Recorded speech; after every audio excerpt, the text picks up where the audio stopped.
Good morning. Good morning. Good morning. Radhe Radhe.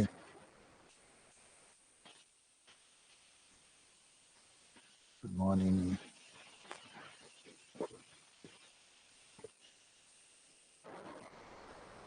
Very good morning. Radhe Radhe.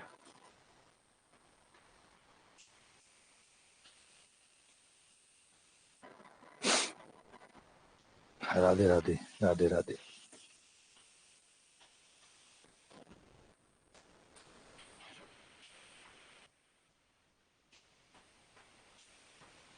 Radhe Radhe.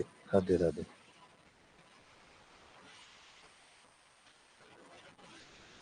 आ जाइए, सभी लोग ज्वाइन कर लो।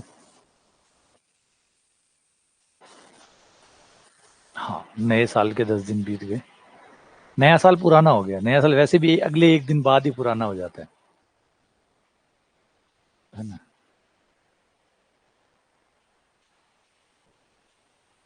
ठंड भयंकर है। सर्दी का भयंकर प्रकोप छाया हुआ है। छुट्टियां दोबारा से बढ़ा दी गई है। तो है ना, फिर से काम जो है वो खतरनाक हो गया है।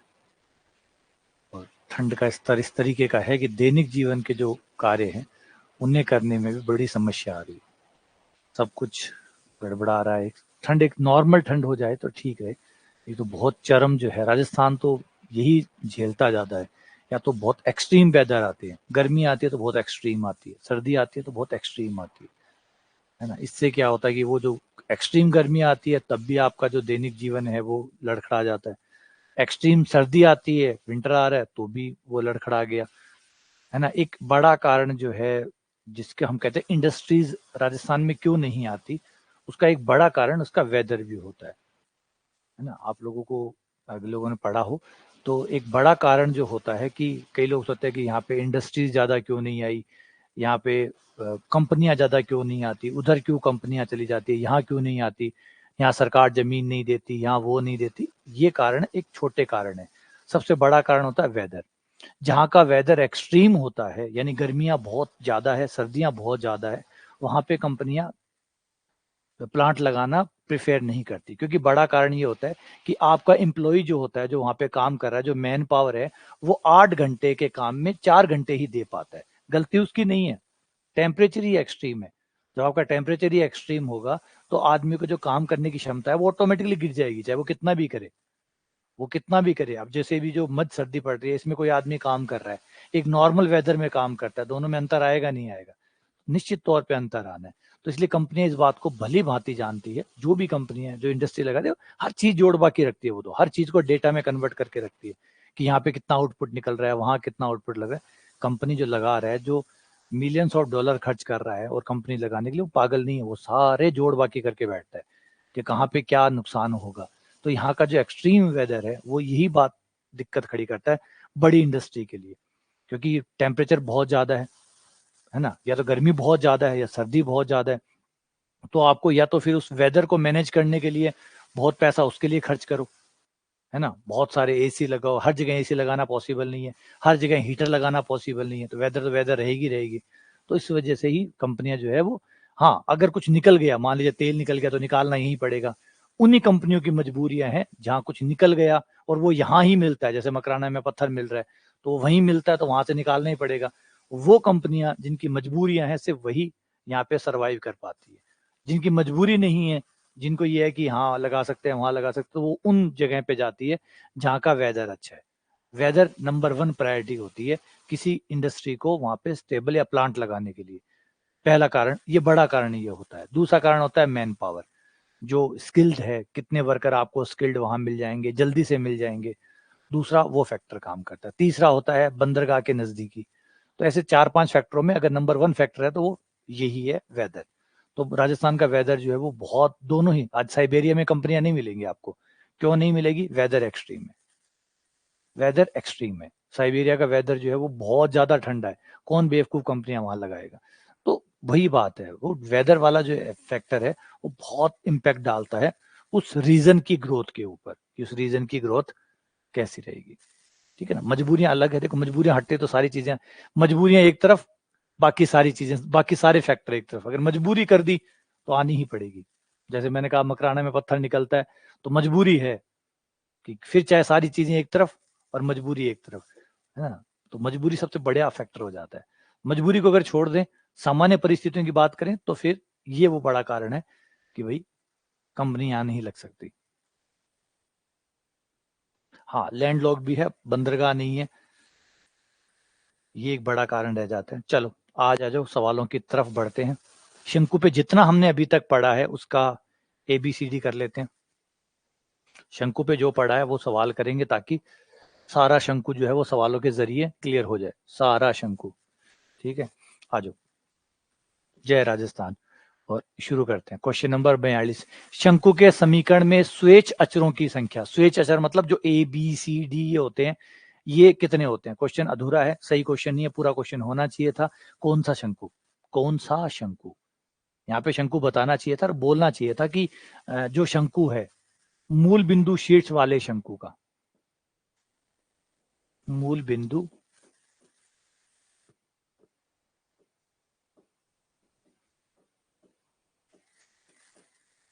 है ना। लेकिन कोई बात नहीं, जरूरी था ये क्वेश्चन, हटाना नहीं चाहता था मैंने कहा ठीक है क्वेश्चन डालते हैं, फिर उस समय इसको क्लियर कर देंगे। तो अगर किसी शंकु का शीर्ष मूल बिंदु हो तो उसमें कितने स्वेच्छ अचर आएंगे? मतलब वो जो ABCDEFGH आते हैं वो कितने आएंगे? अगर शंकु का समीकरण मूल बिंदु पे उसका शीर्ष है तो शंकु के समीकरण में कितने स्वेच्छ अचर आते हैं? पहली बात तो मूल बिंदु शीर्ष है, मूल बिंदु शीर्ष है तो द्विघातीय समीकरण होगा, द्विघातीय समघात समीकरण होगा।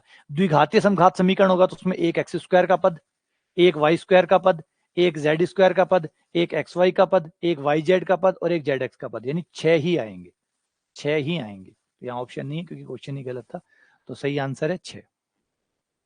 अचर पद नहीं आएगा, हाँ, अचर पद नहीं आएगा। अचर पद अगर आता तो 0 पावर का होता, अचर पद तो 0 पावर का होता। और हमने क्या कहा है? द्वितीय घात का समघात समीकरण।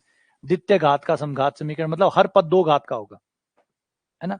तो 6 ही चीजें आएंगी, AX square plus BY square plus CZ square plus 2FYZ plus 2GXZ plus 2HXY। तो यहां हमारे पास आ जाते हैं, काउंट करो तो 1 2 3 4 5 और 6, तो आंसर है 6। ठीक है, चलो अगला क्वेश्चन, क्वेश्चन नंबर 43। एक द्विघाती शंकु का समीकरण जो तीनों निर्देशों से होकर जाता है उसका समीकरण क्या होगा? याद करो, सीधा क्वेश्चन हमने किया हुआ है। एक द्विघाती शंकु का समीकरण जो तीनों निर्देशांकों से होकर जाती है उसका समीकरण क्या होगा? जो तीनों से होकर जाती है उसका समीकरण क्या होगा?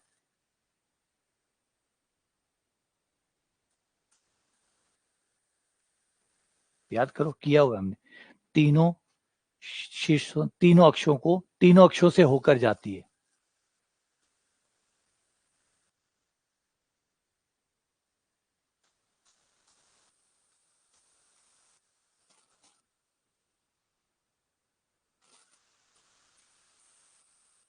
वो इससे जस्ट पीछे वाले स्लाइड में हमने किया था, तीनों अक्षों से होकर जाती है।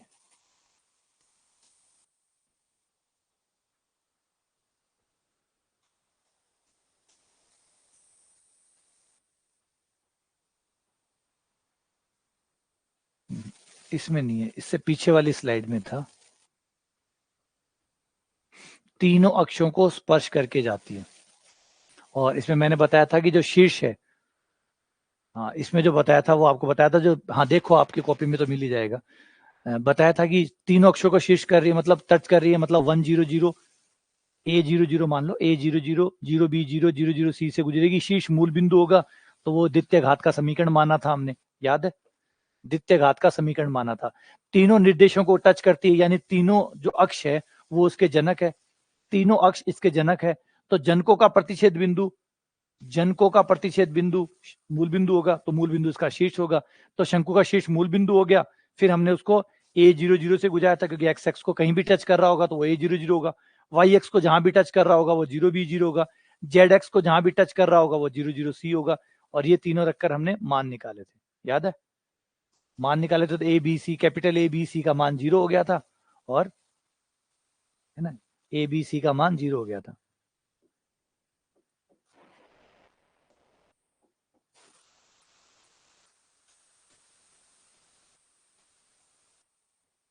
याद है ना? ये किया हुआ है, ये क्वेश्चन किया हुआ है, बस अब ऑप्शन में आ रहा है। पिछली बार ऑप्शन में नहीं था, बिना ऑप्शन के हमने किया था। पिछली बार बिना ऑप्शन के किया था, इस बार ऑप्शन के साथ कर रहे हैं बस। तो आंसर आपका ये रहा, F Y Z plus G Z X plus H X Y. ठीक है ना? याद आ गया क्या था? पहली बात तो ये था कि 3 अक्षों से होकर जाती है, 3 निर्देशीय अक्षों को टच करती है, 3 निर्देशीय अक्षों को टच करती है, यानी तीनों निर्देशीय अक्ष जो है वो उसकी जनक रेखाएं हैं। वो उसकी जनक रेखाएं हैं, तो फिर इन जनक रेखाओं का प्रतिच्छेद बिंदु शीर्ष होता है, और X X Y X Z X जनक रेखा है तो इनका प्रतिच्छेद बिंदु मूल बिंदु होता है, तो मूल बिंदु शंकु का शीर्ष हो गया। मूल बिंदु अगर शंकु का शीर्ष हो गया तो शंकु का समीकरण समघात द्विघात समीकरण होगा। समघात द्विघात समीकरण होगा, उसमें 6 चीजें होंगी। अब 6 चीजों का मान निकालने के लिए एक्स एक्स को टच कर रहा है, जहां भी एक्स एक्स को टच कर रहा होगा उसका निर्देशांक अल्फा 0 0 होगा, जहां भी वाई एक्स को टच कर रहा होगा, जिस बिंदु पे भी टच कर रहा होगा 0 बीटा 0 होगा, जहां जेड एक्स को टच कर रहा होगा वहां 0 0 गामा मान लो। तीनों से गुजारोगे तो आपका ए का मान, बी का मान, सी का मान 0 आ जाएगा, और बचा हुआ समीकरण आपका शंकु का हो जाएगा, है ना? तो देख लेना। अगला क्वेश्चन, क्वेश्चन नंबर 44, प्रत्येक एक्स वाई जेड, प्रत्येक एक्स वाई जेड में सम द्विघाती मतलब समघात, सम द्विघाती मतलब हर पद के ऊपर द्विघात समीकरण, द्विघात घात समान है। सम द्विघाती समीकरण उस शंकु को प्रदर्शित करता है जिसका शीर्ष होता है। अगर समघातीय, दो घात का समघातीय समीकरण हो और वो शंकु बन रहा है, तो उसका शीर्ष कहाँ होता है? बिल्कुल, उसका शीर्ष होता है मूल बिंदु पर, है ना? ये बात बताई थी कि अगर समघातीय, है ना, द्विघात का समघात समीकरण है तो वो एक शंकु होगा जिसका शीर्ष मूल बिंदु होगा, सदैव मूल बिंदु होगा। ये छोटे छोटे क्वेश्चन हैं जो पेपर में पूछे ही जाते हैं, बस इनको तैयार कर लो। बड़े भी तैयार हो जाएंगे, छोटे भी तैयार हो जाएंगे। मेरे ख्याल से शंकु, अगर कोई बहुत एक्सट्रीम सवाल पूछ लिया तो बात अलग है, बाकी नॉर्मल पूछेगा तो इनसे कवर हो जाएगा। ये रहा, यदि किसी लंबवतीय शंकु के 3 परस्पर समान कोणिक जनक रेखाएं हो तो उसका अर्ध शीर्ष कोण कितना होता है? उसका अर्ध शीर्ष कोण कितना होता है? कल ही किया है हमने, कल ही दोपहर वाली जो क्लास थी उसमें किया था। यदि किसी लंबवतीय शंकु, एक लंबवतीय शंकु है, उसके 3 परस्पर समकोणिक जनक रेखाएं हैं, तो उसका अर्ध शीर्ष कोण कितना होगा?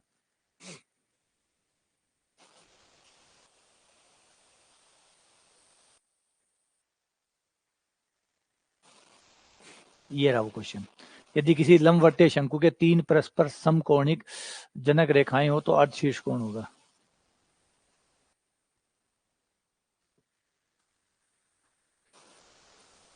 आंसर आया था tan इनवर्स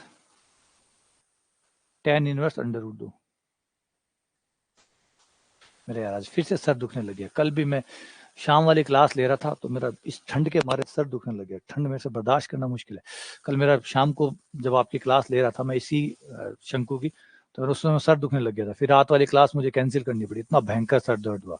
और सर दर्द का कारण है ठंड। एक मिनट,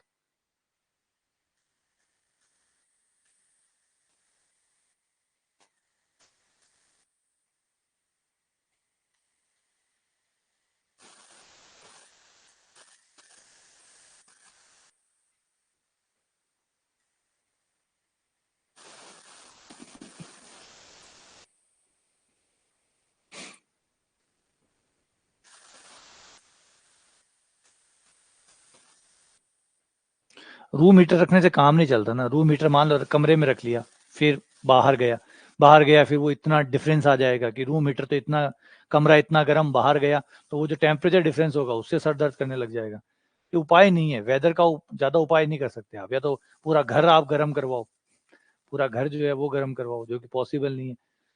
ये ठंड वह होता भी है ज्यादा, जब ठंड बहुत एक्सट्रीम हो जाती है, बहुत तेज ठंड हो जाती है तो फिर सर दुखना शुरू हो जाता है। चलो अगले क्वेश्चन पे आते हैं। ये वाला भी याद होगा आपको, एक शंकु का समीकरण, इसके व्युत्क्रम शंकु का समीकरण, A X square plus B Y square plus C Z square बराबर 0 के व्युत्क्रम शंकु का समीकरण।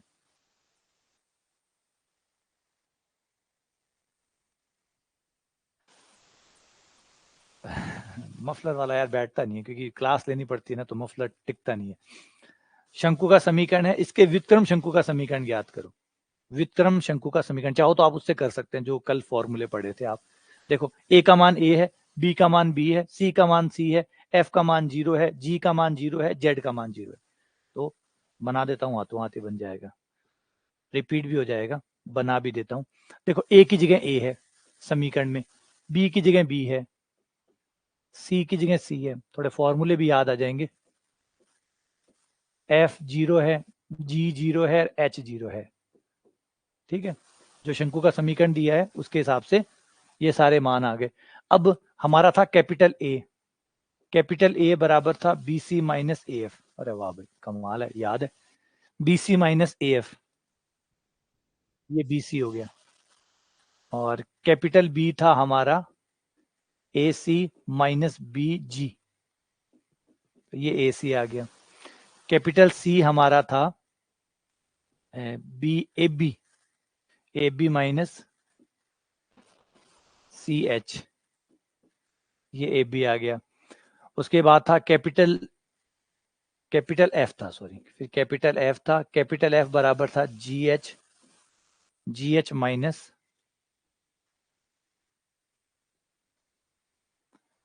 ये बोल रहा हूँ यार, जी एच माइनस, ये वाला एक देखना पड़ेगा, रुको, यहां तक तो याद रह गया।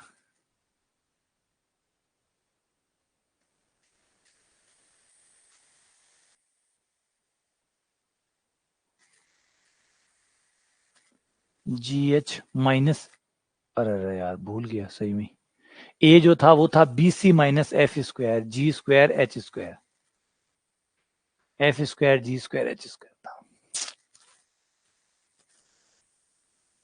ये था हमारा B C minus F square A C minus G square, ये हो जाएगा बी सी।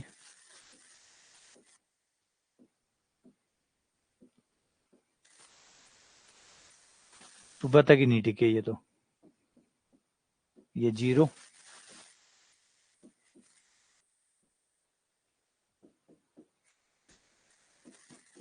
ये 0,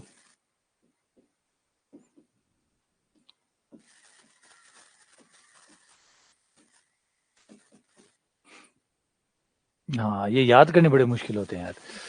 बस एक काम करो, इनका फॉर्मूला को लिख के, एक जो अपनी स्क्रीन है, अपना जो बोर्ड है सामने, जिसपे आप, जहां आप टेबल पे बैठते हो, सामने दीवार पे चिपका के रख लो, ताकि बार बार दिखते रहेंगे, तब तो याद रह जाएंगे, वरना फिर ये एफ जी एच इधर उधर होते, देर नहीं लगाते, घंटे 2 घंटे में इधर उधर हो जाते हैं।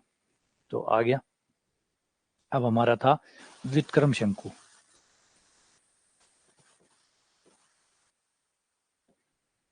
व्युत्क्रम शंकु ये इंपॉर्टेंट भी है, याद भी रखना है इसको। A X square plus B Y square plus C Z square plus 2f Y Z 2g(x(z) plus 2h(x(y). तो यहाँ पे ए बी सी का मान, तो ए बी का मान ये हो गया B C X square plus A C Y square plus C का मान है हमारा ए बी जेड स्क्वायर, बाकी सब 0 है। पूरे सवाल में ए बी सी का भाग देने पर, ए बी सी का भाग देते ही एक्स स्क्वायर बट्टा ए, वाई स्क्वायर बट्टा बी, जेड स्क्वायर बट्टा सी बराबर 1।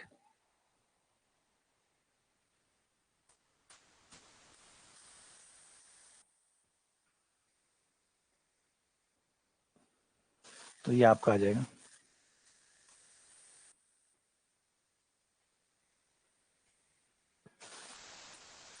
ठीक है, तो इसको याद रख लेना कि इस टाइप का शंकु हो तो उसका व्युत्क्रम ये होता है, एक्स स्क्वायर बट्टा ए, बटे में आ जाता है ए बी सी।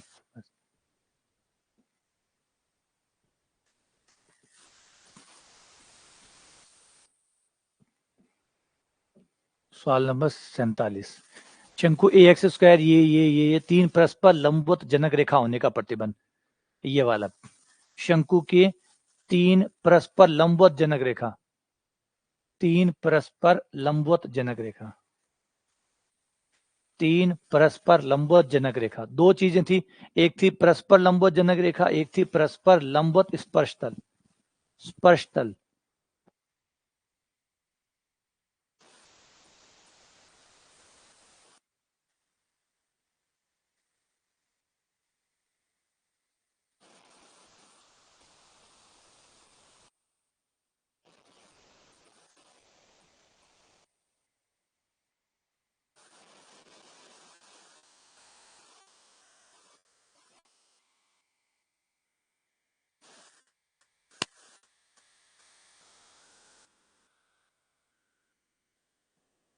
तो ये हो जाएगा a प्लस बी प्लस सी बराबर 0।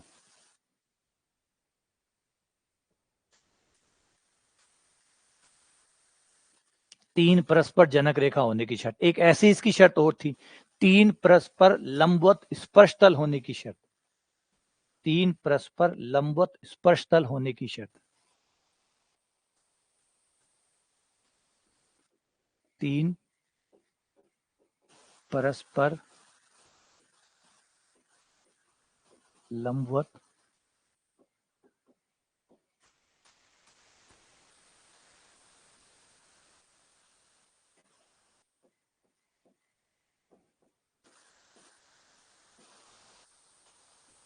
बराबर A B plus B C plus A C minus F square minus G square minus H square बराबर 0, है ना। तो ये याद रखना, ये दो बातें, दोनों में अंतर है। वो है लंबवत जनक, ये है लंबवत स्पर्श रेखा, स्पर्श तल। लंबवत स्पर्श तल की शर्त, लंबवत जनक की शर्त, ठीक है ना, मिक्स मत कर देना। अगला क्वेश्चन, एक लंबवर्तीय शंकु, 11 का लंबवर्तीय शंकु। देखो शंकु का समीकरण बनाना सिखाता हूँ, कल भी सिखाया था मैंने आपको एक, जिसका एक्स एक्स जो जेड एक्स जो है वो एक्स एक्स मतलब जेड एक्स जो है वो जो शंकु है उसका अक्ष हो। और अब कुछ और दिया हुआ है, आज हमें कुछ और दिया हुआ है। आज हमें दिया हुआ है कि लंबवर्तीय शंकु का समीकरण ज्ञात कीजिए। लंबवर्तीय शंकु का समीकरण ज्ञात करते हैं। लंबवर्तीय शंकु जो एक फिक्स कोण पे रहता है, जिसकी जनक रेखा एक फिक्स कोण पे रहती है, और कोण कितना दिया हुआ है, 60 डिग्री पे रहती है। इसका जो शीर्ष है वो मूल बिंदु नहीं है, वो है 1 -2 -1, ये इसका शीर्ष है। और इसका जो अक्ष है वो ये वाली रेखा है। तो देखो कैसे होता है। अब मतलब मूल बिंदु वाला तो दिया था, वो तो हमने किया ही था, पहले वो भी देख लो एक बार, उसको याद कर लो। फिर इसको दोबारा दिखाता हूँ, ये वाला ये कैसे होता है।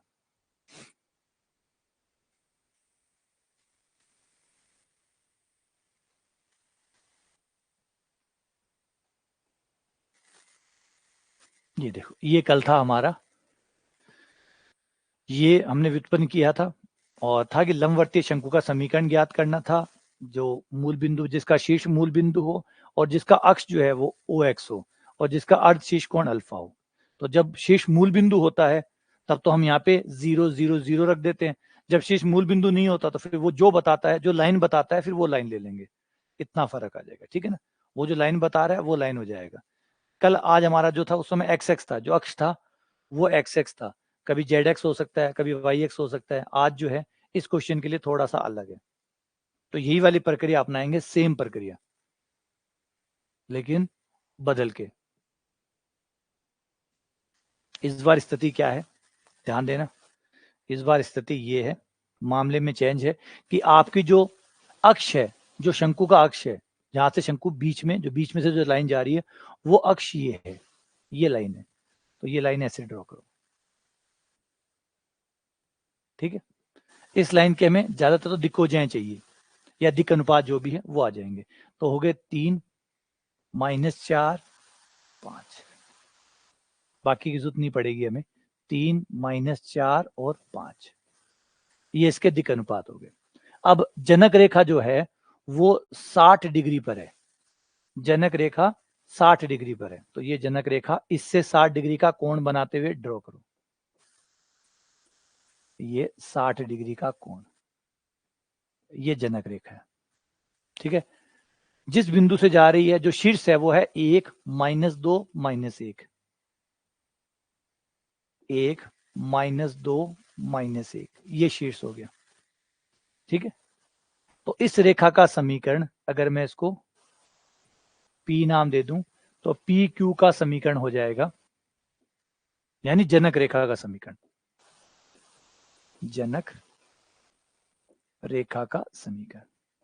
तरीका देख लेना, यही तरीका पकड़ के रखना है, जब भी लंबवतीय शंकु का समीकरण पूछा जाए यही मेथड यूज करना है।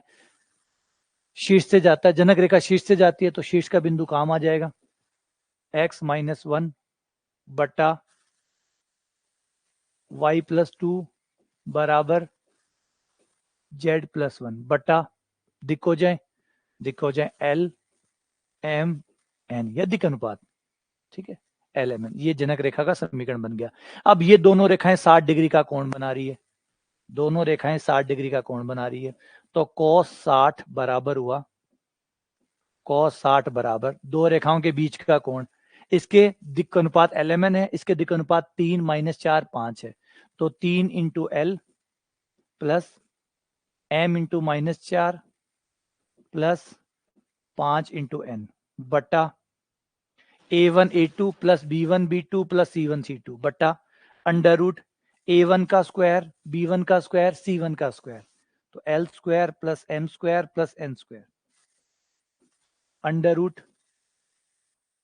रूट A2 का स्क्वायर B2 का स्क्वायर C2 का स्क्वायर, तो 9 + 16 + 25, cos 60 का मान 1/2। ठीक है, ये वज्र गुणा करके इधर ले आओ, 25 और 25 50 हो गया, 50 का 5 √ 2 हो गया, 5 √ 2 इधर आ गया, 5 √ 2/2 into under root L square plus M square plus N square बराबर 3L - 4M प्लस 5N। दोनों तरफ वर्क कर दो ताकि अंडर रूट हट जाए, वर्क करते ही हो जाएगा 50/4, 50/4 यानी 25/2, 2 को उधर ले जाओ, 25 को यहीं रहने दो, 25 L square plus M square plus N square और 2 उधर चला गया, इधर हो गया 3L - 4M प्लस 5N का होल स्क्वायर हो गया। अब आपको LMN को हटा देना है और आपका समीकरण आ जाएगा। LMN कैसे हटेगा, यहां से बराबर रखा लैम्डा, लैम्डा बराबर रख के L का मान निकाला, L बराबर आ गया x-1 बटा लैम्डा, M आ गया y+2 बटा लैम्डा, N आ गया z+1 बटा लैम्डा। ये LMN का मान यहां रख दो और आपका आंसर आ गया 25, और यहाँ लैम्डा स्क्वायर आएगा, लैम्डा स्क्वायर कॉमन लेके कट कर देना दोनों साइड से, लैम्डा बचेगा भी नहीं, खाली x वाले बचेंगे। ये हो गया x-1 का स्क्वायर प्लस y+2 का स्क्वायर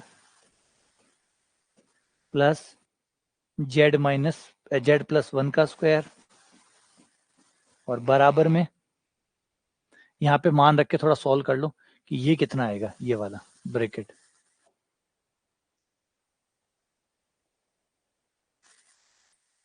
इसको मैं सॉल्व करूं तो 3 × L, L है मेरा x-1 -4, M है y+2, फिर z+1, तो ये हल करने पर आ जाएगा 3x - 4y प्लस 5z और माइनस का 3 माइनस का 8 माइनस का 11, ये माइनस का 6 आ गया, तो 3x - 4y -4y, 3x - 4y plus 5z -6 का स्क्वायर, ये आपका आंसर आ गया। यहाँ पे शायद 2 भी था ना, ये 2 था, तो आप मिलाओ, ये वाला आ गया ना, ये भी आंसर। तरीका वही है, तरीके में कोई चेंज नहीं किया है, तरीका सेम वही का वही है जो कल लगाया था। कल वाले में बस ये था कि हमारे एक्स एक्स था तो दिक्कोजाएं थोड़ी सी सरल आ गई थी, एक्स एक्स था तो 100 आ गई, जेड एक्स था तो 001 आ गई, वाई एक्स था तो 010 आ गई। अगर आप तरीके में देखें तो तरीके में कोई चेंज नहीं है, तरीका कल भी यही था, आज भी यही है, बस फर्क ये है आज जनक रेखा कुछ और दे रखी है, सॉरी जो अक्ष है वो कुछ और दिया हुआ है। कल अक्ष तो था वो एक्स एक्स था या वाई एक्स था या जेड एक्स था, तो X X Y X Z X होते हैं तो उनके जो दिक्कत अनुपात होते हैं वो बड़े सरल होते हैं। एक्स एक्स का 100 होता है, जेड एक्स का 001 होता है, वाई एक्स का 010 होता है, तो वो थोड़ा सा जीरो वाला फायदा मिल जाता है। आज वाले में लैम्डा कट गया, लैम्डा कट गया, क्योंकि यहां से नीचे आने पे सब में lambda square lambda square lambda square आएगा, यहाँ सब में लैम्डा आएगा लेकिन बाहर आके लैम्डा स्क्वायर हो जाएगा, दोनों साइड से लैम्डा स्क्वायर कट जाएगा, दोनों साइड से लैम्डा स्क्वायर कट जाएगा। तो वो एक स्टेप मैंने बीच में से हटा दिया क्योंकि जगह नहीं बच रही थी। तो वो जो लैम्डा स्क्वायर आएगा वो इधर भी लैम्डा स्क्वायर आएगा, उधर भी लैम्डा स्क्वायर आएगा, दोनों तरफ आएगा लैम्डा स्क्वायर से लैम्डा स्क्वायर बट्टे वाला कट जाएगा। ठीक है ना।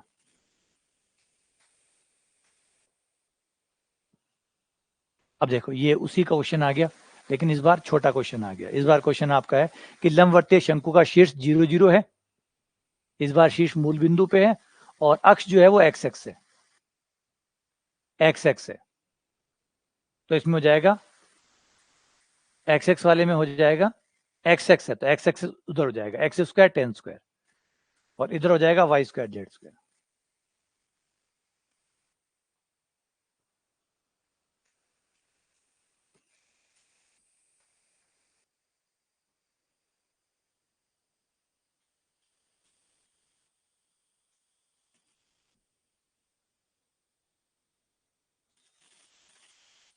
ठीक है, वाई स्क्वायर जेड स्क्वायर बराबर x square ten square alpha.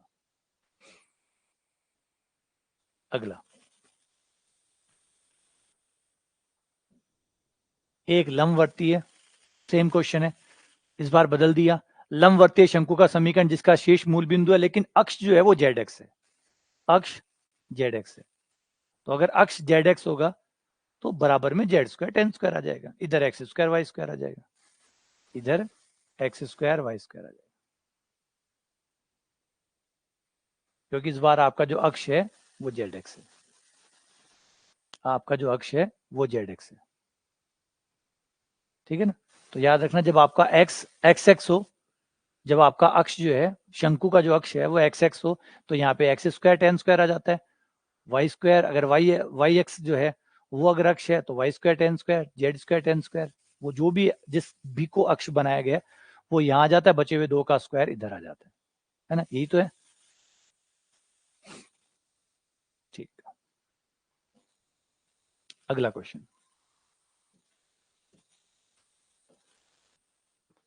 ये क्वेश्चन कल हमने किया था। अगर यह समीकरण एक शंकु को प्रदर्शित करती है तो शंकु के होने की शर्त क्या थी, कल ही हमने किया था इस क्वेश्चन को। अगर ये समीकरण, ये द्विघात समीकरण जो है, ये द्विघात समीकरण अगर शंकु बनाती है तो कौन सा कथन सत्य है। और याद होगा आप लोगों में से किसी ने, हाँ मीरा ने पूछा था, मीरा ने कहा था कि जब जीरो है तो फिर ये कैसे आ गया, और मैंने बताया था x-2 वाला एग्जाम्पल, और नहीं याद है तो ये रहा वो सवाल, इसी पे ही है।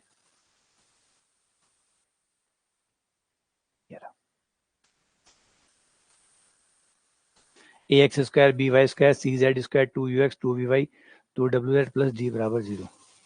तो इसके शंकु को निरूपित करने की शर्त क्या हो जाएगी, तो ये रही यू स्क्वायर बट्टा ए वी स्क्वायर बट्टा बी जेड डब्ल्यू स्क्वायर बट्टा सी बराबर डी। तो एक चीज समझो कि बस जब ये उसमें आएंगे एमसीक्यू में आएंगे तो ऐसे ही क्वेश्चन आएंगे, बस इन्हीं के आसपास के ऑप्शन बना देगा, ए को इधर ले दिया बी को इधर कर दिया, थोड़ा बस वही बनाने की कोशिश करेगा, बाकी रहना तो वही है ना। ये देखो थोड़ा थोड़ा सा चेंज करके ऑप्शन बन जाएगा,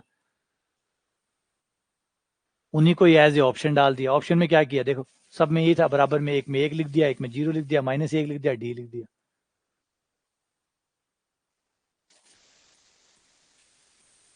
अगला,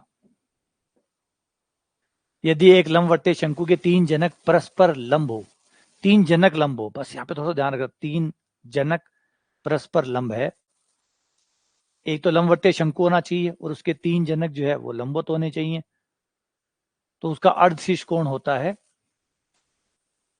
tan इनवर्स अंडर रूट 2।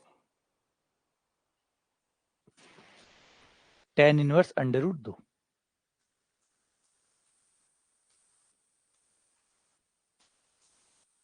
इसे ट्राई करो, इसे आप लोग ट्राई करो, ये क्वेश्चन आप खुद से करो। एक लंबवतीय शंकु का समीकरण निकालिए जिसका शीर्ष मूल बिंदु पर है, जिसका अर्ध शीर्ष कोण 30 डिग्री है और ये इसका अक्ष है। इसे आप करके देखो। हाँ, इसे ट्राई करो, आप लोग खुद से करो इसे।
शाबाश, बढ़िया, बहुत बढ़िया, बहुत ही बढ़िया। हाँ, बाकी लोग।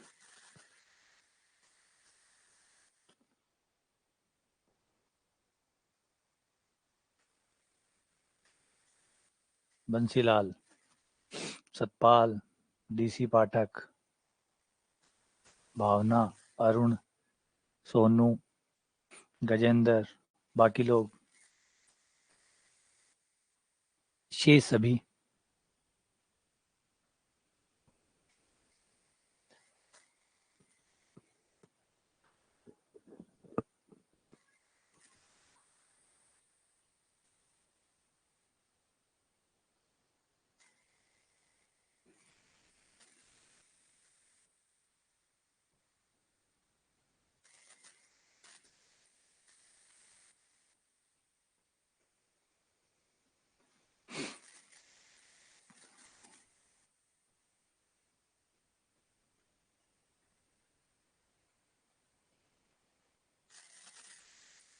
ठीक है, बढ़िया, बहुत बढ़िया।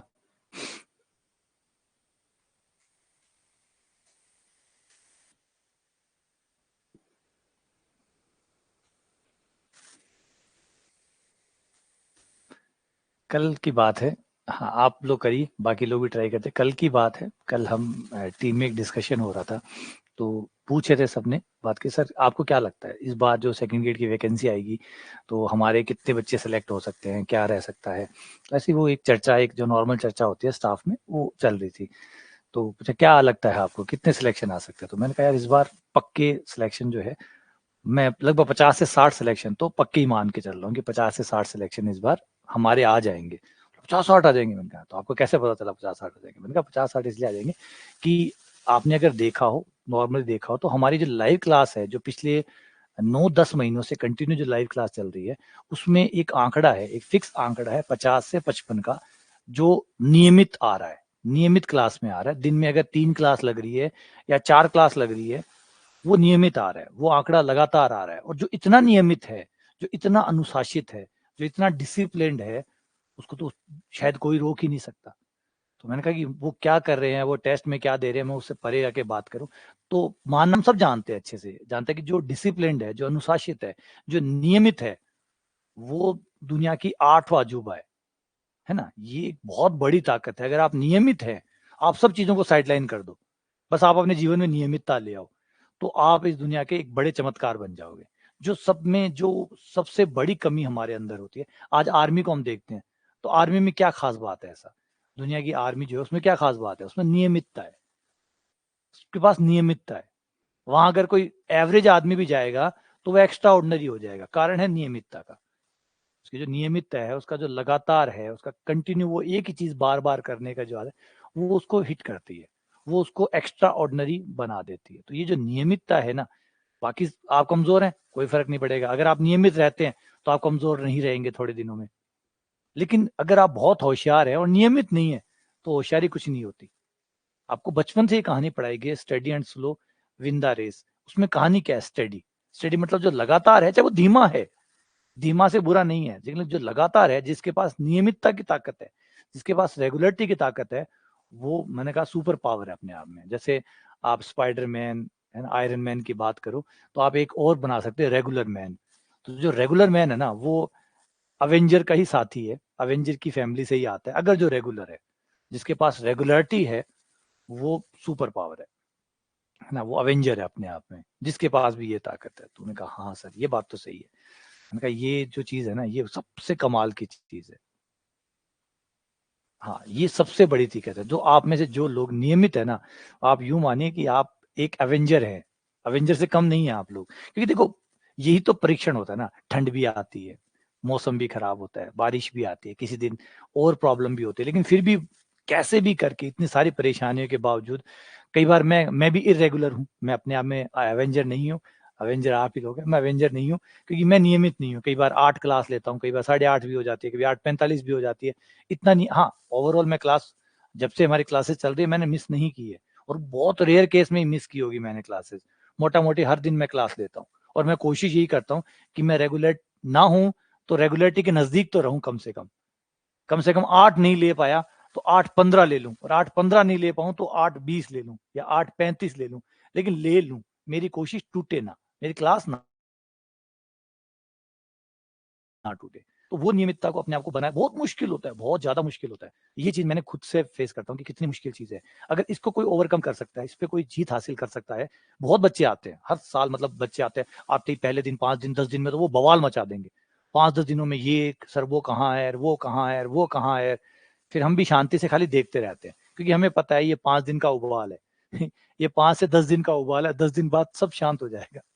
10 दिन बाद सब शांत हो जाएगा। ये वैसे ही है जैसे नए नए स्कूल खुलते हैं, बच्चा बैग लेके आता है, कॉपियां लेके आता है, कवर चढ़ाता है ना, कवर चढ़ाता है, स्टेपल करता है, उसके ऊपर स्टिकर चिपकाता है, सुंदर सुंदर नाम लिखता है, कॉपियों को बैग के अंदर आराम से सुंदर तरीके से डालता है, चेन लगाता है, बोतल भी लाता है पानी की, टिफिन लेके आता है, सब लेके आता है। लेकिन वो 5वें दिन या 10वें दिन वो सब जो चार्म है वो सब चला जाता है। 10वें दिन आप नॉर्मल बन जाते हैं, वैसे ही जैसे होते हैं।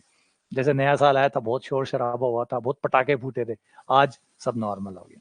तो ये हकीकत है, नॉर्मल है। अब इस परिस्थिति में इतनी होने के बावजूद, जो कि हम जानते हैं कि ये बहुत मुश्किल है, नॉर्मल होना सब लोगों के लिए होता है ना, नियमित होना ये। लेकिन ये चीज कोई अगर रेगुलर मेंटेन कर पा रहा है, मेरे हिसाब से, मैं इसलिए मैं और सब चीजों को, मैंने पहले ही कहा, आप सब चीजों को छोड़ दो। मुझे तो बस जो रेगुलर बच्चा रह जाता है ना, जिसके पास रेगुलर रहने की ताकत है, जिसके पास नियमितता है, वो अपने आप में कोई सुपरमैन से कम नहीं है। और वो चमत्कार करेगा ही करेगा, पक्का चमत्कार करेगा, क्योंकि ये बड़ी जीत है जिसने अपने आप पे पाई है। क्योंकि रेगुलर होने के लिए सबसे पहले अपने आप से लड़ना पड़ता है, मौसम तो बाद में आता है। पहली लड़ाई तो खुद से होती है कि रोज रोज यही कर रहा है, क्या कर रहा है ये, बंद कर इसको।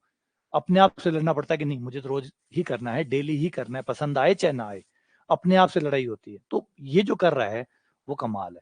तो हमारे यहाँ देखने को मिलेगा आपको कि 50 से 55 बच्चे ऐसे हैं जो नियमित है। वो जो नियमित है तो वो कमाल है, और जो कमाल है तो वो सिलेक्शन देंगे ही देंगे। हाँ, खुद से भी और घर वालों से भी। तो इसलिए मैं एक 50-60 का आंकड़ा तो मैंने भी बांध ही लिया कि मुझे लग रहा है ये तो पक्का है। और जो बच्चे ऑफलाइन, जो बाद में जो रिकॉर्डेड पढ़ते हैं और पढ़ते हैं, उसके बारे में तो ज्यादा जानकारी होती नहीं है। लेकिन जो लाइव आ रहा है, जो डेली पढ़ रहा है, वो कमाल है। जो ये कर रहा है ना, वो कमाल है। जो इतना तो पक्का है, 50-60 तो ये तो पक्के हो ही गए। बाकी जो कई बच्चे ऐसे भी है, भाई मैं सबको लाइव के लिए नहीं बोल सकता, क्योंकि कई के घर की परिस्थितियां ऐसी है कि वो बेचारे नहीं कर पाते, घर का काम होता है और बहुत सारी चीजें होती है, बहुत सारी जिम्मेदारियां होती है, उनको निभाने में वो चला जाता है। लेकिन वो जो कर रहा है, वो अगर ऑफलाइन ले रहा है और उसमें वो नियमित है, अगर रिकॉर्डेड में है और वहां पे वो नियमित है, तो फिर वो भी कमाल है। तो उनका आंकड़ा तो मेरे पास नहीं है, लेकिन मानता हूं कि अगर वो भी है नंबर, तो वो और ऐड हो जाएंगे, तो एक बड़ा नंबर जो है वो अब नई भर्ती के अंदर हमें मिलने वाला है। और भगवान से यही करता हूँ उम्मीद कि आप लोग अब अगले साल भी, जो नया साल चल रहा है, इस साल भी आप ऐसे ही नियमित बने रहें जैसे पिछले साल थे, और ये आंकड़ा सच में जो मैं कह रहा हूँ वो सही साबित हो जाए। तो चलो, इसको क्या करना था, इसके दिक् अनुपात ये रहे 1, 2 और 3। जनक रेखा का समीकरण बना लो।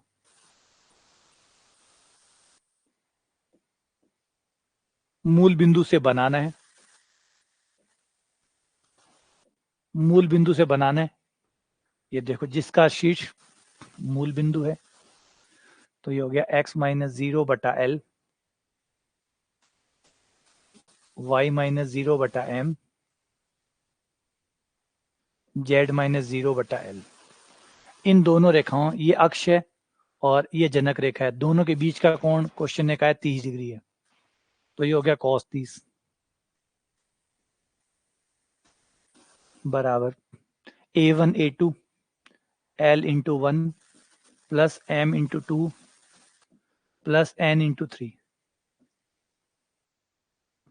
बटा l square plus m square plus n square.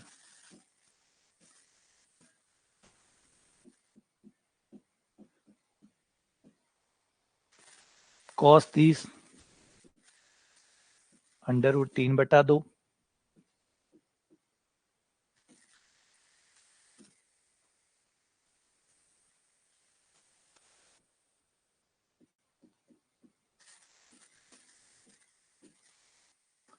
9 10 under root 14। इसको इधर लिया और वर्क कर दो।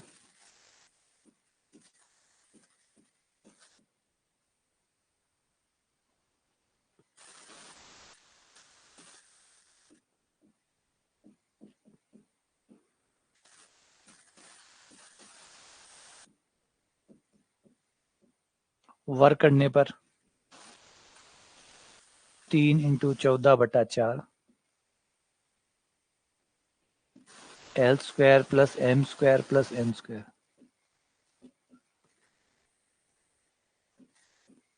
L plus 2m plus 3n का स्क्वायर। ये हो गया 7, ये हो गया 2, 2 को उधर भेज दो, 7 या 21। अब यहां से मान रख दो, इसको बराबर माना लैम्डा, और x का मान आ गया l बराबर x बटा लैम्डा, m बराबर y बटा लैम्डा, n बराबर z बटा लैम्डा। और ये मान रखने पर 21 X square plus Y square plus Z square बराबर 2 x plus 2 Y plus 3z का स्क्वायर। तो 7 या 21, 21 ये रहा, और ये आ गया।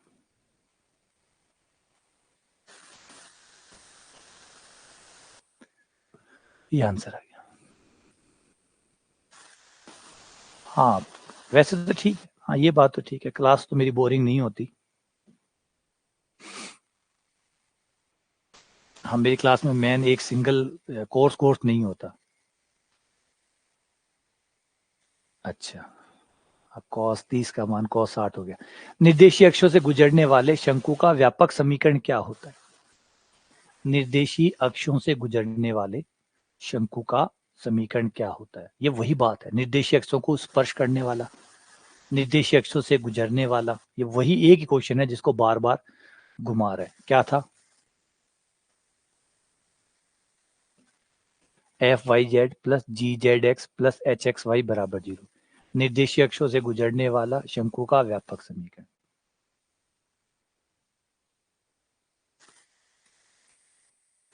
वही वाला हो गया, F Y Z plus G Z X plus H X Y. तो कई जो है ना, कई कहते हैं सर हम नॉर्मल है, हम एवरेज है, तो बस एक ही चीज है भैया, आप एवरेज हो ना, आपकी विल पावर को एवरेज मत करो, आपकी विल पावर को एक्स्ट्रा ऑर्डिनरी कर दो, कोई मायने नहीं रखता। कोई एबिलिटी वेबिलिटी धीरे जैसे आप जीवन में बढ़ेंगे आपको ये समझ में आ जाएगा। सही कहा था, बचपन में जो कहानी सुनाई गई थी वो बहुत सोच समझ कर, बहुत अनुभव के आधार पे बनाई गई थी। मैंने जीवन, सच्ची कहानी, एकदम सच कहानी है वो, जो खरगोश वाली, वो कछुए वाली कहानी है ना, जीवन में आप देखोगे ना तो लगता है आपको कि खरगोश आगे निकलता है, नहीं निकलता खरगोश आगे। खरगोश आगे नहीं निकलता। 100 में से 99 केसेस में खरगोश आगे नहीं निकलता, वो कछुआ ही आगे निकलता है, वो जो स्लो है। लेकिन बस वो जो नियमित है ना, वो अपने जीवन में आगे बढ़ता है। एक ही व्यक्ति है जो सही में अगर जिंदगी में कमाल करता है, वो है नियमितता। ये जादू है, ये कमाल है, ये चमत्कार है। अगर आप नियमित है ना तो आप कमाल है बस, और सब बकवास है। और सारी चीजें ना, ज्ञान नॉलेज ये कुछ नहीं है, वो अपने आप आता जाता है। जब आप नियमित होते हो तो सब चीजें आने लग जाती है, सब चीजें आने लग जाती है। जो नियमित नहीं है वो चाहे फिर कुछ भी कर ले, कुछ भी कर ले, कोई चीज काम नहीं करेगी। आप दवाई लेते हैं, नियमित तौर से दवाई लेंगे तो ही काम करेगी, है ना। आप जिम जाते हैं, नियमित तौर पे जिम जाएंगे तो वो काम करेगी। आप अच्छा खाना खाते हैं, आप नियमित तौर पे अच्छा खाना खाएंगे तो ही काम करेगा। आप पढ़ाई करते हैं, नियमित तौर पे पढ़ाई करेंगे तो ही काम करेगी। तो सबके साथ एक ही क्लोजर ऐड होता है, वो है नियमितता। जिसके पास नियमितता है उसके पास सब है। बाकी सब चीजें है ना कि कमजोर हूं, मुझे गणित कम समझ में आती है, वो आती है, सब बकवास है। ये चीजें सब आने लग जाएगी, नियमित रहो, सब आने लग जाएगी। अब कई बार क्या होता है, हम बहाने ढूंढ, मतलब एक दिन गणित पढ़ी नहीं समझ में आ रही, 2 दिन पढ़ी नहीं है, एक्चुअली हम नियमित नहीं होना चाहते। बाय नेचर हमारी जो प्रवृत्ति है वो है इरेगुलर होने की। तो हम कोशिश करते रहते हैं कि बहाना मिल जाए, मैथ मुझे समझ में नहीं आ रही, मतलब अब छोड़ दो इसको, नियमित होने की जरूरत नहीं है। आप नियमित रख के देखो, नहीं समझ में आ रही ना तो भी आप पढ़ो, नहीं समझ में आ रही है तो भी पढ़ो, और 1 2 3 महीने नहीं समझ में आ रही तो भी पढ़ो, और 3 महीने बाद याद कर लेना, समझ में आने लग गई। क्योंकि अब आपने अपने दिमाग को समझा दिया कि चाहे तेरे समझ में आ चाहे नहीं आ, मैं तो नियमित ही रहूंगा। और मैं नियमित रहूंगा तो जो नहीं समझ में आने वाले ना वो भी समझ में आने लग जाएगी, जो नहीं होने वाला होता वो भी होने लग जाता है। फिर कमाल यही है। अरे दबाव प्रेशर ताप में नियमितता के साथ तो हमने पढ़ा है कोयला हीरा बन जाता है। तो यहाँ क्या बदलाव है, आप रुक के तो देखो, नियमित तो रह के देखो क्या नहीं होता। लेकिन प्रॉब्लम है हमारी नियमितता की, ये भी दिक्कत है। अच्छा ये क्या था, 3 जनकों के परस्पर लंब होने की शर्त, ये रही 3 जनकों के लंब होने की शर्त। 3 जनकों के, यहाँ पे इस बार क्वेश्चन में याद रखना।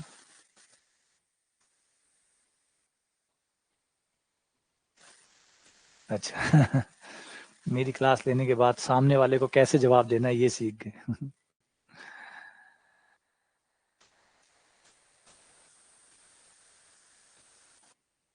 चलो इसमें से व्युत्क्रम शंकु कौन सा है, इनमें से व्युत्क्रम शंकु कौन सा है, व्युत्क्रम शंकु कौन सा है।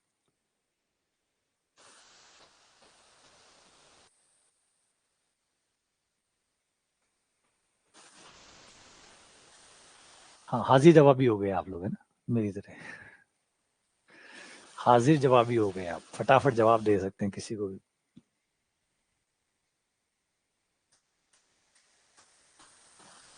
हाँ बस नियमितता। मैं अपनी जिंदगी में जो चीज सबसे ज्यादा ढूंढता हूँ वो है नियमितता, जिसको मैं, है ना, चाह के भी बहुत कोशिश करता हूँ कि मैं अपनी चीजों को नियमित रख सकूं। बस मैं और कोई चीज के पीछे नहीं भागता, मैं नियमितता के पीछे भागता हूँ। अगर नियमितता मुझे अच्छी हो गई, अगर वो सेट हो गई, वो रेगुलर बन गया, मैं रेगुलरिटी आ गई, तो कुछ भी नामुमकिन नहीं है, कुछ भी।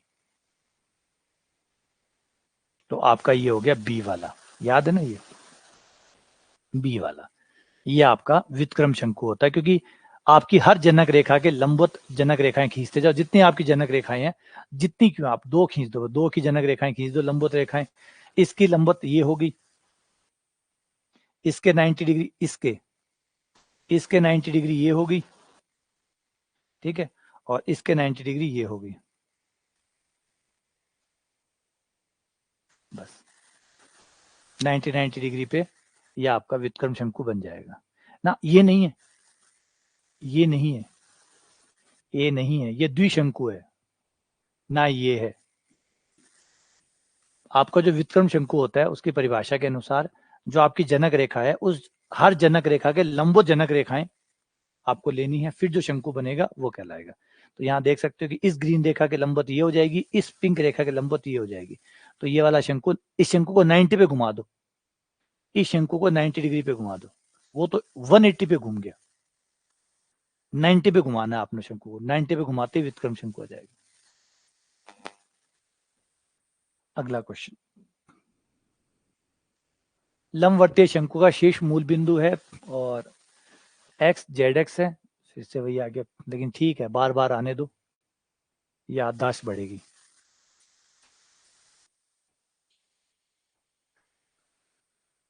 याददाश्त बढ़ेगी, तो जितना बार बार सामने आएगा उतना अच्छा है।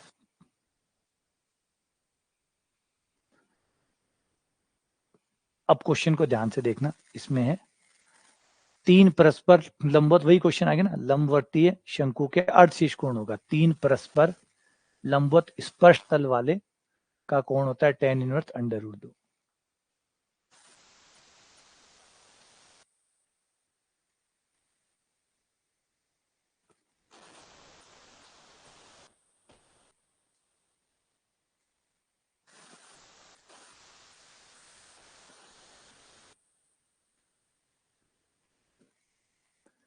एक शंकु का शीर्ष बिंदु शीर्ष मूल बिंदु है तथा आधार वृत्त ये वाला है। हाँ, इसका समीकरण निकालो, इसका समीकरण निकालो। याद करो कैसे निकलता है इसका। शंकु का शीर्ष तो मूल बिंदु है और उसका जो आधार है वो ये है, आधार ये है, मतलब गाइडिंग वक्र है ना, गाइडिंग कर्व ये है, शीर्ष मूल बिंदु है। तो कैसे निकलता है ये, जिसका शीर्ष मूल बिंदु होता है, जिसका शीर्ष मूल बिंदु होता है, जिसका गाइडिंग कर्व होता है, उसको समघातीय बना दो, समघातीय बना दो। समघातीय बनाने से आपको समीकरण मिल जाएगा, है ना। तो करने से आपका वो बन जाएगा। तो इसको समघातीय कैसे बनाओगे, इसको समघातीय कैसे बनाओगे, वाई स्क्वायर 2 पावर का है, जेड स्क्वायर 2 पावर का है, लेकिन बी स्क्वायर कोई पावर का नहीं है, तो यहाँ पे 1 का स्क्वायर हमने ऐड कर दिया, 1 का स्क्वायर ऐड कर दिया, बी स्क्वायर को इधर ले आए, 1 का स्क्वायर जोड़ दिया, और ये 1 जो है ये हमें ये दे देगा, a का भाग दे दिया, a का भाग देते ही x बट्टा a बराबर 1 हो गया। इस 1 की जगह x बट्टा a ले आए। याद है ना समघातीय बनाना, समघातीय बनाना। अगर शंकु का शीर्ष मूल बिंदु हो, अगर शंकु का शीर्ष मूल बिंदु हो तो समीकरणों को समघातीय बनाकर आप शंकु का समीकरण निकाल सकते हैं। ए स्क्वायर से गुणा कर दो, ए स्क्वायर से गुणा कर दो,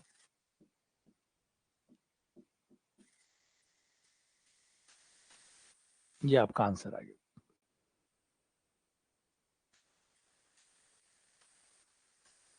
शुरुआत में हमने पढ़ा था शंकु का समीकरण कैसे निकलता है।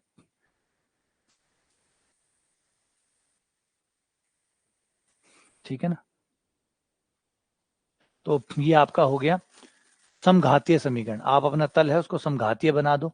जैसे ही आप लोग समघातीय बनाएंगे, समघातीय बनाने के बाद में आपका ये वाला ए स्क्वायर वाई स्क्वायर जेड, आपने क्या किया, बी स्क्वायर के साथ में 1 लिख दिया और 1 का स्क्वायर कर दिया, है ना।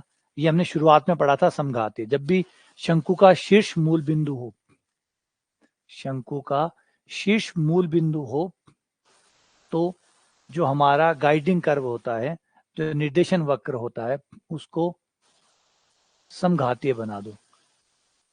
निर्देशक वक्र को समघातीय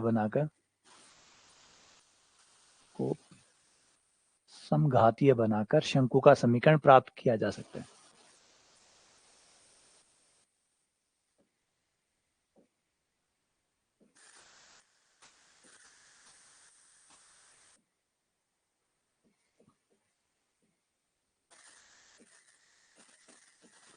और समघातीय का मतलब है जहां पर पावर कम पड़ रही है वहां पे 1 मिला दो, 1 पावर कम पड़ रही है तो गुणा 1 कर दो, 2 पावर कम पड़ रही है तो 1 का स्क्वायर कर दो, और फिर वो 1 जो है आपका जो समतल है उससे लाके वो वहां रख दो और वो 2 पावर का बन जाएगा। इस तरीके से आपको समीकरण प्राप्त हो जाएगा।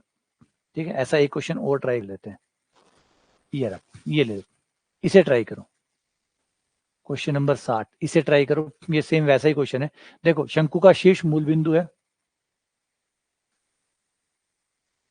प्रतिच्छेदन वक्र ये दिया गया है, ये रहा, और ये इसका समीकरण होगा। शंकु का समीकरण कौन सा होगा ये बताओ, शंकु का समीकरण कौन सा होगा। ठीक है ना, ये कैसे हुआ इसको देखो, A X square plus B Y square plus C Z square बराबर 1 है, L X plus M Y plus N Z बराबर पी है। तो अब आपको बताना है कि प्रतिच्छेदन वक्र जो है वो कैसे आएगा। ठीक है, शंकु का समीकरण बनाओ। शंकु का समीकरण कैसे, वैसे के वैसे जैसे अभी हमने किया ना, उसी क्वेश्चन को वैसे ही करो। और याद होगा ये कैसे बताया था कि क्यों ऐसा होता है, क्यों ऐसा होता है ये मैंने बताया था, याद होगा। आप में से किसी ने सवाल पूछा था कि ये ऐसा क्यों होता है ना, कि ऐसा क्यों होता है कि मूल बिंदु से मिलाने पर, मतलब ये शंकु का समीकरण कैसे बन गया।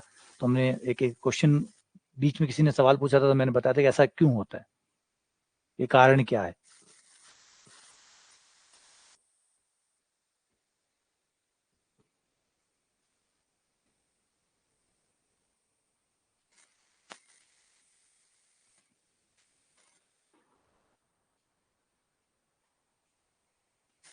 तो छोटा सा है, हो जाएगा ना। इसको कर दो A X square B Y square C Z square, और बराबर में एक है तो इसको एक का स्क्वायर कर दो, और एक की जगह वो वाला मान रख दो।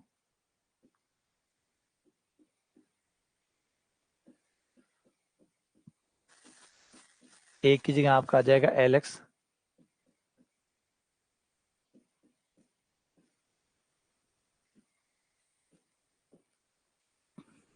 तो ये आंसर आ जाएगा।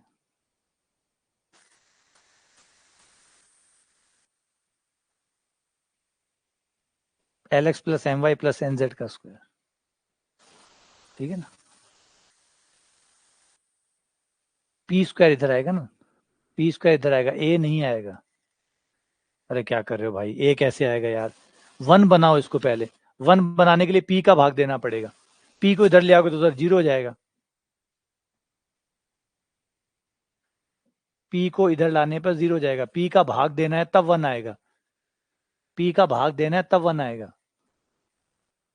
इधर ले आओगे तो जीरो हो जाएगा, फिर जीरो किसकी जगह, जीरो की जगह कुछ भी रखो तो वो जीरो हो जाएगा पूरा। आपको वन की जगह रखना है तो वन बनाना पड़ेगा।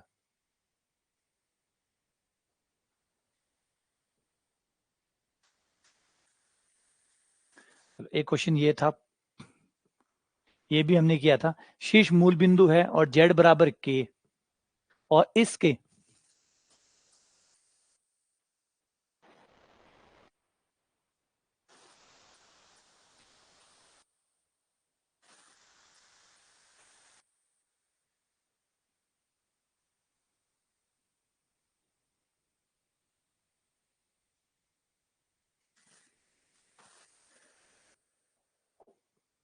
तो ये है, इसका क्या था आंसर। इसका आंसर था हमारा एफ, एफ के एक्स बटा जेड माइनस के वाई बटा जेड, ये शंक, इसको समघात बनाया था और ये आंसर आया था, है ना, ये आंसर आया था।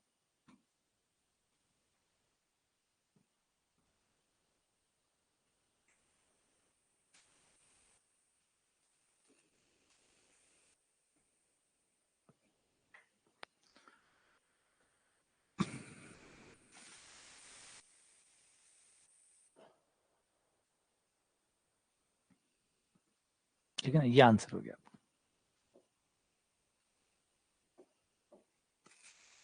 उसे देख लेना, करवाया हुआ है, वहां देख लेना कैसे हुआ था, क्या होता था वहां पे। वहां पे जो हमारा सी था, वहां पे उस क्वेश्चन में था जो पहले हमने ऐसे क्वेश्चन किया, उसमें जेड बराबर सी था, उसमें z बराबर सी था, और जो फलन बनता था वो था सी एक्स बटा जेड कोमा सी वाई बटा जेड, यानी ये तो वही रहता था, बस खाली सी बटा जेड से गुणा हो जाते थे दोनों। इस बार के है तो के बटा जेड से गुणा हो जाएंगे, तो के बटा जेड एक्स, के बटा जेड वाई, इसे याद रख लेना इस तरीके से, वरना ऑप्शन में थोड़ा थोड़ा सा डिफरेंस है, ये गड़बड़ा देगा। ये क्वेश्चन नंबर 62 निपटा दो भाई। ये देखो इसमें थोड़ा सा चेंज है, समकोणिक स्पर्श तल, तीन परस्पर, जनक नहीं है इस बार जनक नहीं है, इस बार जनक नहीं है, इस बार जनक नहीं है, इस बार है तीन परस्पर समकोणिक स्पर्श तल, तीन परस्पर समकोणिक स्पर्श तल, तीन परस्पर लंबवत समकोणिक जनक जब होते हैं तब तो होता है a प्लस बी प्लस सी बराबर जीरो, लेकिन जब तीन परस्पर समकोणिक स्पर्श तल होते हैं तो शर्त होती है A B plus B C plus C A minus F square G square H,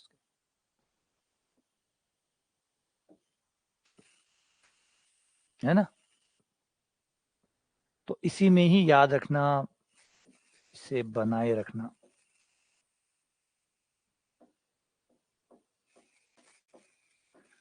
तीन परस्पर समकोणिक जनक,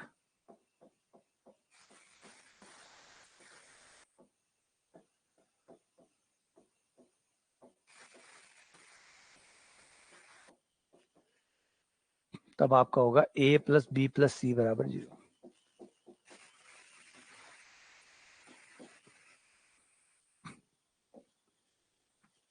एंड फाइनली लास्ट वन, इसे और निपटा दो।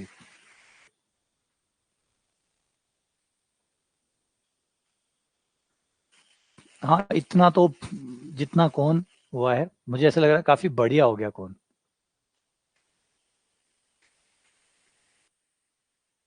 तो मुझे लगता है कि कौन शुरुआत में जो था स्थिति, ऐसा लगा कि कौन जो है वो इतना बढ़िया नहीं होगा, लेकिन अब लग रहा है कौन काफी बढ़िया हो गया।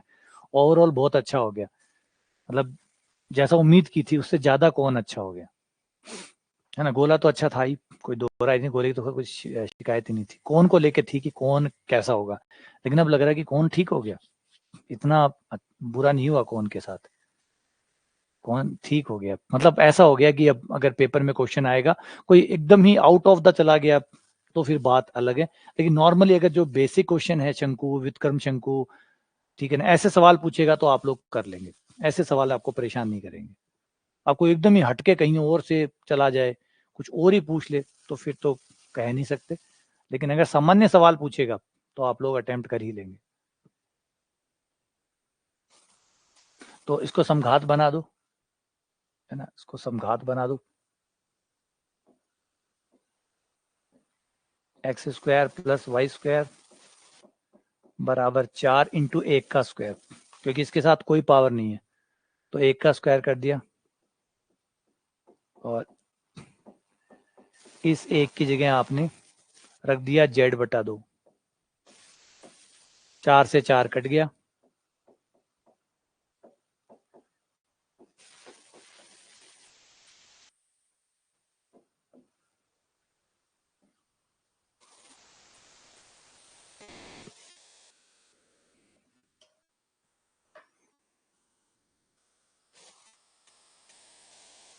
हाँ। तीन परस्पर लंबवत, लंबवत और समकोणिक एक ही होता है। लंबवत मतलब 90 डिग्री, समकोणिक मतलब जिसे लंब कहते हो वो 90 डिग्री होता है, 90 डिग्री को ही समकोण कहते हैं, है ना।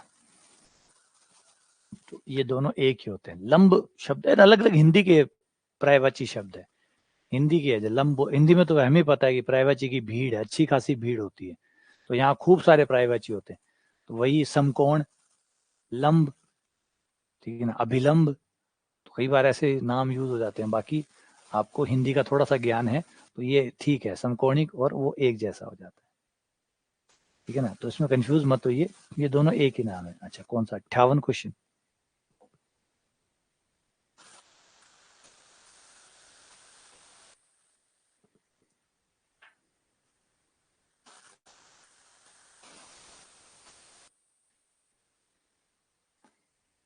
तो ये क्वेश्चन पूछा, तीन परस्पर लंबवत स्पर्श तल वाले लंबवर्तीय शंकु का अर्धशीर्ष कोण होगा।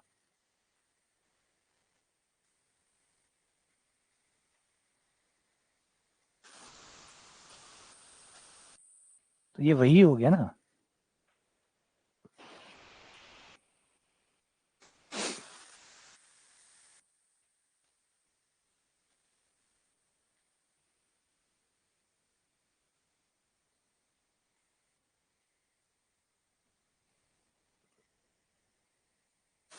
तो इसमें उसमें क्या फर्क है,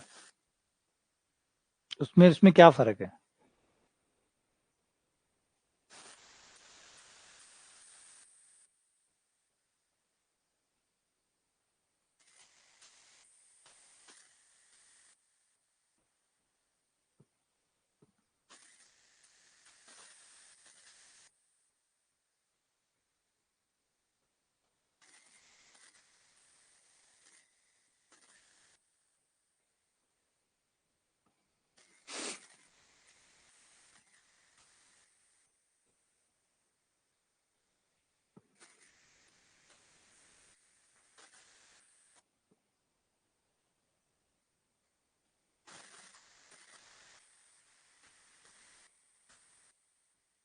पता नहीं, ऐसा कोई कारण मुझे तो नहीं समझ में आ रहा, ऐसा कोई कारण मुझे तो नहीं समझ में आ रहा।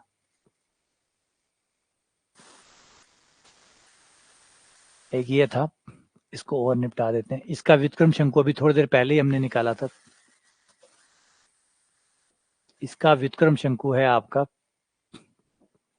एक्स स्क्वायर बट्टा ए वाई स्क्वायर बट्टा बी प्लस जेड स्क्वायर बट्टा सी बराबर 1। इसका व्युत्क्रम शंकु